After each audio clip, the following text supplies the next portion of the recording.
నమస్తే. ఎన్నికల్లో TDP, BJP, Janasena కలిసి కూటమిగా ఏర్పడ్డాయి. వైఎస్ జగన్ను ఓడించడానికి ఒక్క ఓటు కూడా చేలకుండా ఉండేందుకు తానే కూటమి ఏర్పాటులో కీలక పాత్ర పోషించాను అని జనసేన అధ్యక్షుడు పవన్ కళ్యాణ్ పలు సందర్భాలలో ప్రకటించారు. కూటమిలో భాగస్వామి అయిన బీజేపీ ఎన్నికల మేనిఫెస్టోతో మాత్రం తమకు సంబంధం లేదు అని మొహమాటం లేకుండా తేల్చి చెప్పింది. అందుకే మేనిఫెస్టో విడుదలలో బీజేపీ భాగస్వామ్యం కాలేదు.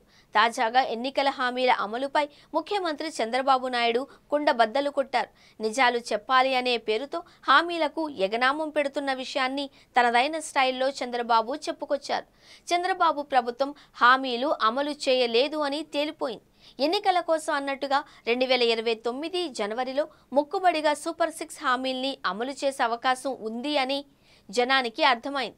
ఈ నేపథ్యంలో సంక్షేమ పథకాల అమలు కోసం ఎదురుచూస్తున్న జనం షాక్లో ఉంటే, కూటమిలో అధికారాన్ని పంచుకుంటున్న బీజేపీ మాత్రం హమ్మయ్య బతికిపోయామని ఊపిరి పీల్చుకుంటోంది. మేనిఫెస్టోతో తమకు సంబంధం లేదు అని మొదట్లోనే చెప్పడంతో తమను ఎవరూ ప్రశ్నించే పరిస్థితి ఉండదు అనేది బీజేపీ భావన.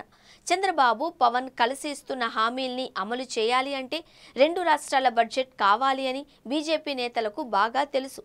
అందుకే అంతిమ నిష్ఠూరం కంటే ఆది నిష్ఠూరమే మేలు అనే ఉద్దేశంతో మొదట్లోనే మేనిఫెస్టో అమలు బాధ్యత నుంచి బీజేపీ తప్పుకుంది. అప్పట్లోనే అందరికీ అనుమానమైతే మరీ ఇంతగా మోసగిస్తారా అని జనం ఊహించి ఉండరు. అయితే మేము ఊహించాం కదా అని బీజేపీ నేతలు సంబరపడుతున్నారు. బాబును తాము బాగా అర్థం చేసుకునే ఎన్నికల హామీలకు కట్టుబడలేదు అని బీజేపీ నేతల అభిప్రాయం.